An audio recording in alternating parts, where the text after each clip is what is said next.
జరిగినటువంటి సంఘటన అనేది మాకు కూడా కొంచెం ఇబ్బందికరంగానే ఉన్నటువంటి పరిస్థితి. దీన్ని నేను కాదనట్లా. కానీ ఒక నాయకులుగా ఉన్నప్పుడు కొన్ని చోట్ల సంయమనం పాటించడం చాలా ఇంపార్టెంట్. అది ఏ పార్టీలో ఉన్నోళ్ళకైనా సరే. మాకు కూడా చాలా ఉంటాయి ఆవేదనలు మనసులో. అలాగని వైసీపీ పార్టీ అంత సుద్దపూసల్లాగా 5 ఏళ్ల పాటు పాలన చేసిన వాళ్ళని చెప్పేసి సురేష్ గారు మాట్లాడుతున్నారని మీరు అనుకోమాకండి. వాళ్ళకి ఇక్కడ ఎన్ని బొక్కలు ఉన్నాయి ఒంగోలులో, ఎన్నిసార్లు రోడ్డును పడి కొట్టుకున్నారో మాకు తెలుసు ఆ విషయం.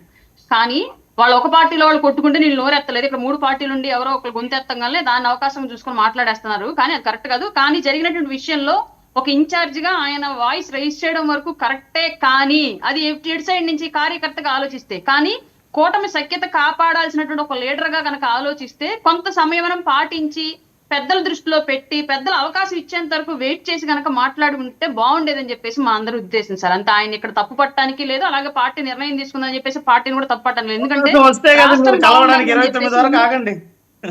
రాష్ట్రం బాగుండాలని చెప్పేసి పవన్ కళ్యాణ్ గారు అన్ని చాలా బాగుంది. 2 రూపాయలకి మామిడి కిలో దొరుకుతాను తీసుకోండి. బాగుంది రాష్ట్రం.